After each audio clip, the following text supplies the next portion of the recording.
Markus 16 ayat 1 sampai dengan ayat 8 di bawah judul perikop kebangkitan Yesus.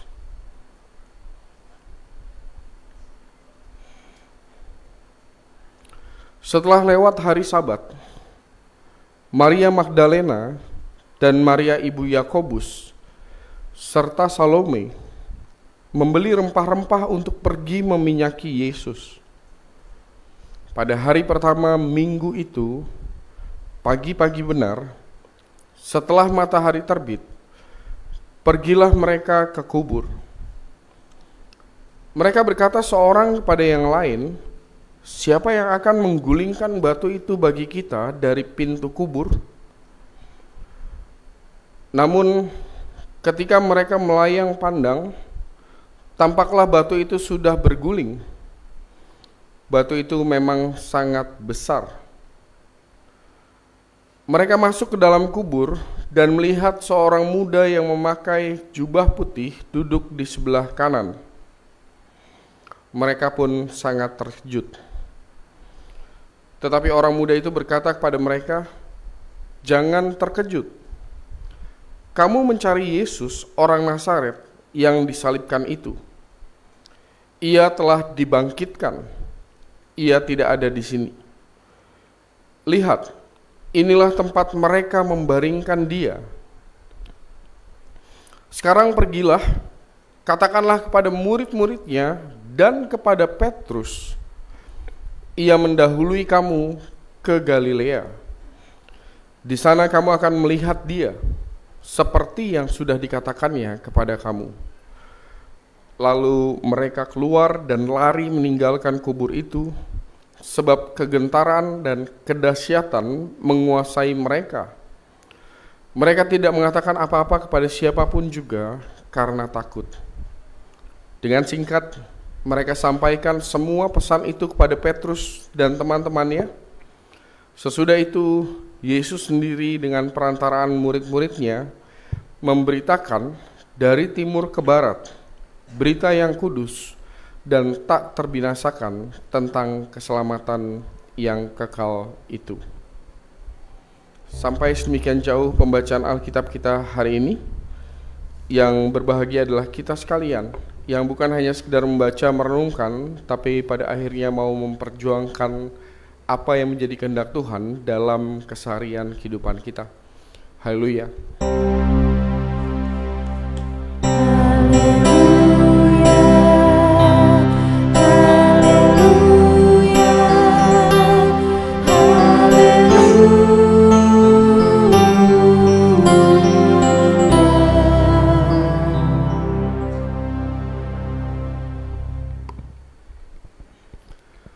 Selamat pagi Bapak Ibu semuanya, selamat Paskah bagi kita semuanya.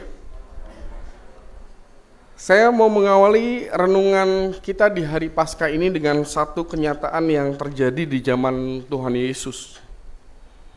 Orang-orang Yahudi di zaman Tuhan Yesus itu tidak sepenuhnya percaya akan kebangkitan orang mati dan kemudian hidup kekal. Enggak semua orang Yahudi percaya di zaman Tuhan Yesus. Kalau misalnya kita membaca Alkitab, kita akan ketemu dengan kelompok-kelompok ya. Kayak misalnya Farisi, orang Farisi, kita selalu ketemu dengan, oh Yesus berbicara dengan orang Farisi. Nah, kelompok Farisi ini percaya betul ada kebangkitan orang mati, ada kehidupan setelah kematian. Tapi ada satu kelompok lagi yang juga besar punya masa besar di kalangan Yahudi pada zaman Yesus. Ada yang namanya orang Saduki. Orang Saduki ini tidak percaya dengan setelah seorang mati lalu kemudian ada kebangkitan dan kemudian hidup kekal. Dan menariknya dua-duanya mengklaim bahwa itu ada di Perjanjian Lama. Saya sempat cari-cari tahu apa yang menjadi dasar-dasarnya mereka, ya, dan benar mereka punya masing-masing dasarnya di dalam Alkitab sendiri. Jadi itu salah satu yang menarik juga, bahwa dari Alkitab yang sama bisa muncul dua kelompok yang berbeda memahami tentang apa yang terjadi setelah kematian. Saya mau mengajak kita untuk melihat dua hal yang berbeda. Sama-sama kebangkitan, tapi ada perbedaan besarnya. Yang pertama adalah kebangkitan Yesus yang kita rayakan hari ini. Dan yang kedua adalah kebangkitan Lazarus. Pasti kita tahu dong Lazarus. Saya mau bikin kuis nih. Di antara dua kebangkitan itu, apa yang membedakan antara kebangkitan Yesus dengan kebangkitan Lazarus? Ada yang mau coba jawab nggak ya? Kalau ada yang jawabannya benar, PHRG ngasih hadiah nih.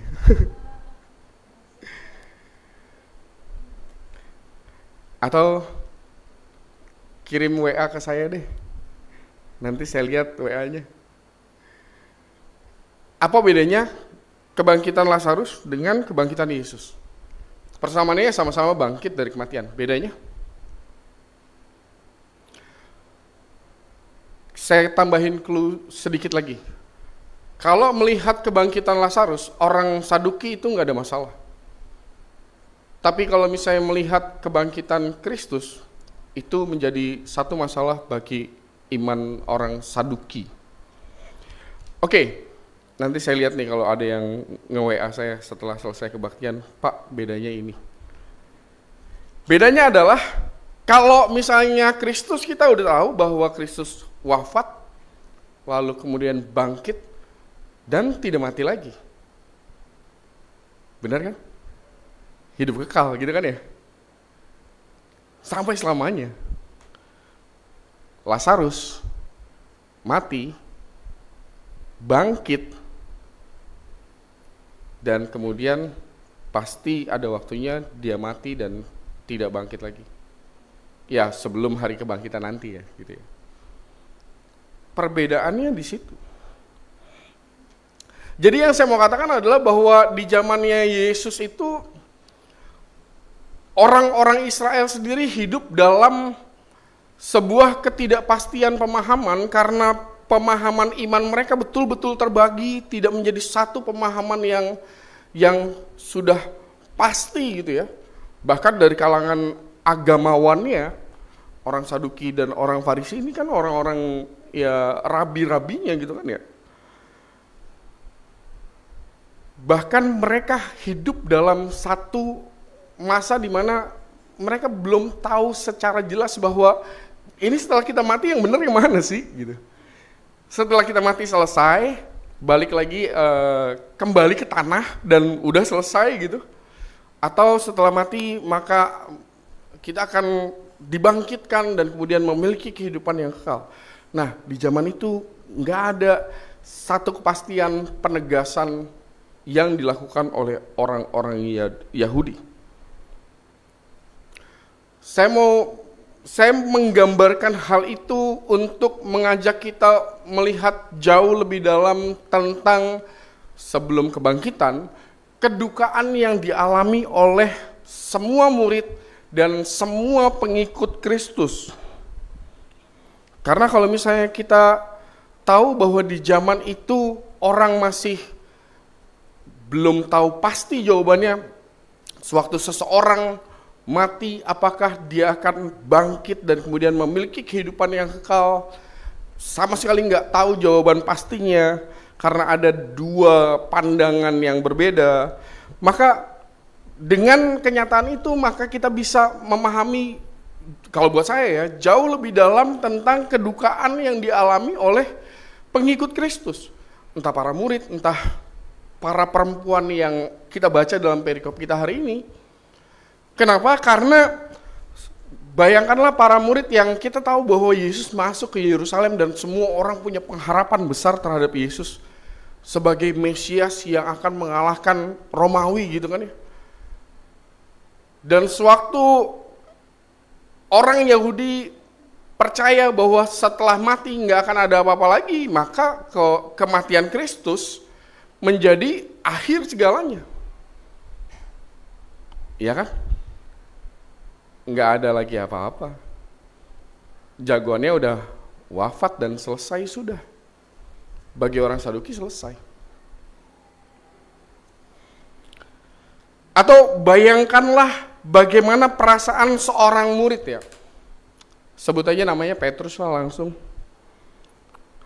Dan kita tahu Petrus ini orang yang paling sok kuat ya.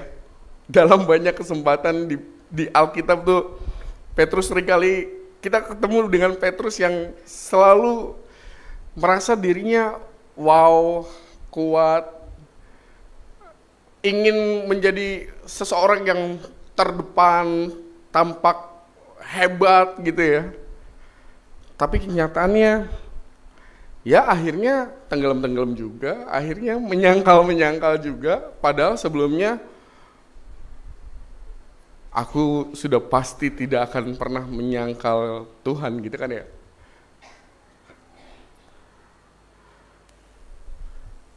Dengan melihat apa yang saya bilang tadi, bahwa di zaman Yesus orang Yahudi masih nggak punya pemahaman jejak tentang setelah kematian bagaimana. Bayangkanlah Petrus akan melihat kematian Kristus jauh lebih berduka lagi. Kenapa? Karena dia akan merasa bahwa dia adalah orang yang sering berkomunikasi dengan Tuhan, dan kemudian dia tahu tentang dirinya yang sok meninggi gitu ya. Sebelum ayam berkokok kamu akan menyangkal, oh enggak lah Tuhan gitu kan ya. Tapi ternyata menyangkal juga. Dan dia sadar hal itu, dan dia tahu dia melarikan diri sewaktu Kristus ditangkap. Maka saya kira Petrus akan menjadi seseorang yang jauh-jauh lebih berduka. Kenapa? Karena dia punya pengalaman dan pengenangan yang tidak terlalu baik tentang dirinya ya. Tentang dirinya, yang dia akan menganggap dirinya sebagai seseorang yang gagal dalam membuktikan apa yang diomonginnya sendiri. Dengan semua rasa imannya yang setinggi itu, tapi nyatanya nol besar, dan kita tahu itu. Dan bayangkanlah seorang Petrus ketika tahu Kristus wafat hari Jumat, kemarin Sabtu Sunyi, tepat sebelum perikop kita diberitakan kepada para murid. Bagaimana rasanya jadi Petrus, menjadi orang yang ngerasa dirinya sangat-sangat gagal. Dan perasaan ini pasti dekat dengan pengalaman kita, karena kita punya banyak kesempatan di mana kita ngerasa bahwa kayaknya saya gagal dalam banyak hal deh. Gak usah jauh tentang gagal dalam menyenangkan hati Tuhan. Bahkan sewaktu misalnya pengalaman di PHK aja kita punya perasaan bahwa kayaknya saya gagal dalam pembahagian keluarga saya. Atau bahkan Bapak dan Ibu pernah dulu gak naik kelas, gagal dalam membahagiakan orang tua saya. Atau bahkan dapat nilai jelek waktu dulu sekolah. Itu aja perasaannya gak enak, bukan sehari dua hari itu. Bisa berbulan-bulan perasaan tidak enaknya. Dan hidup dalam perasaan seperti yang dirasakan oleh Petrus, atau hidup seperti perasaan yang pernah Bapak dan Ibu rasakan, pernah saya rasakan. Sewaktu saya ngerasa bahwa saya ternyata tidak bisa menyenangkan hati Tuhan, saya ternyata tidak bisa menyenangkan hati keluarga saya, maka itu akan menjadi sesuatu yang sangat-sangat menyiksa diri kita sendiri. Bayangkanlah Petrus seperti itu. Jumat Sabtu itu sesuatu yang sangat-sangat menyiksa pasti bagi diri Petrus. Jauh lebih menyiksa ketimbang ya para perempuan yang kita baca dalam perikop kita, atau bahkan para murid Yesus yang lain, yang mereka kita di dalam Alkitab nggak diceritakan apa-apa tentang mereka, tapi Petrus diceritakan banyak sekali berbicara pada Kristus tepat di masa sebelum Yesus ditangkap dan sebelum Kristus wafat. Maka kabar baik Paskah merupakan kabar baik bagi semua orang, termasuk orang-orang yang punya perasaan persis seperti Petrus.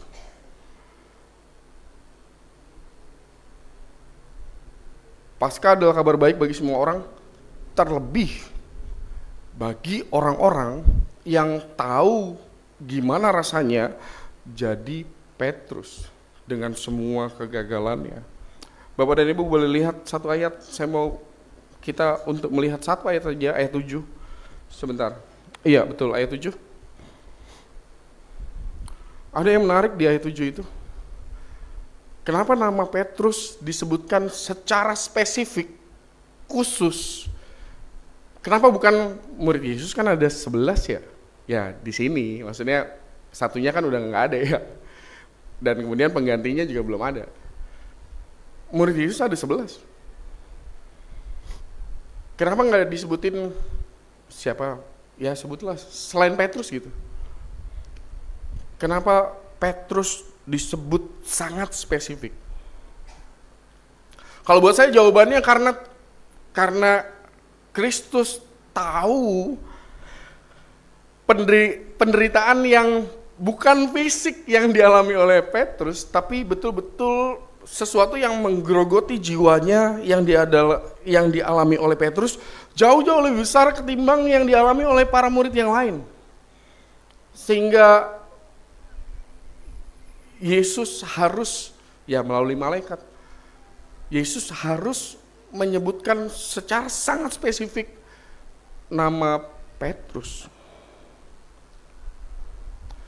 Kalau bagi saya itu menjadi suatu kabar baik bahwa sewaktu kita punya perasaan yang sama dengan semua ketidakmampuan kita, semua keterpurukan, semua kegagalan yang pernah kita alami dan keluarga kita tahu atau bahkan orang-orang di sekitar kita tahu, dan itu menjadi sesuatu yang membuat kita sedih.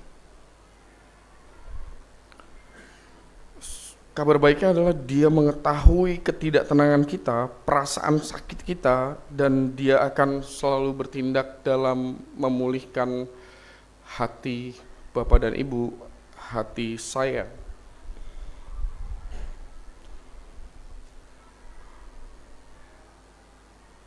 Mungkin hari ini Tuhan betul-betul menyebut nama kita secara spesifik. Kenapa? Karena Tuhan tahu apa yang dirasakan oleh Bapak dan Ibu. Jadi, sewaktu kita ketemu dengan pengalaman yang menggambarkan situasi bagaimana isi hatinya Petrus, maka itu adalah kabar baik Paskah yang terbaik bagi kita sekalian. Yesus bukan hanya memikirkan tentang keselamatan ya Paskah untuk menebus umat manusia gitu kan ya. Keselamatan untuk semua orang, keselamatan untuk alam semesta, tapi dengan sangat spesifik dia menunjukkan bahwa apa yang menjadi hancur leburmu itu juga menjadi bagian yang dipulihkan oleh Kristus. Dengan satu syarat. Siapapun orangnya tidak boleh berkubang dalam perasaan negatif itu. Tidak boleh. Seseorang tidak boleh terjebak di hari Sabtu dan tidak ketemu dengan Minggu Paskahnya. Tidak boleh. Bergeraklah, lakukan sesuatu, jumpailah Kristus. Dalam perikop kita kan suruh pergi ke Galilea kan, mereka masih di Yerusalem nih, suruh pergi ke Galilea, itu jauh sekali. Syaratnya siapapun orangnya, bahkan para murid sekalipun, bahkan para pengikut Kristus sekalipun, pada waktu itu tidak boleh berkubang dalam perasaan duka dan semua perasaan negatif yang mereka alami di masa-masa Kristus. Mereka belum tahu persis tentang kebangkitan Yesus. Mereka masih menebak-nebak, dan kemudian sewaktu malaikat bilang gitu, ya mereka masih pasti harap-harap cemas sebelum ketemu dengan Kristus betul-betul. Syaratnya adalah Bapak dan Ibu gak boleh berkubang di perasaan itu. Saya gak boleh berkubang di perasaan itu. Tapi jumpailah Kristus yang bangkit dan menang dalam keseharian kehidupan kita, sehingga kita tahu bahwa apa yang kita alami kemarin dan itu gak enak, sewaktu kita berjumpa dengan Kristus, maka akan ada harapan yang baru yang senantiasa selalu bisa diberikan oleh Dia bagi siapapun yang tidak diam. Hidup dalam terang kebangkitan hanya sesederhana itu, dan itulah kabar baik Paskah yang sebenarnya. Bahwa Kristus melakukan segala sesuatunya yang terbaik bagi semua orang, dan lebih-lebih bagi orang-orang yang persis seperti yang dialami oleh Petrus.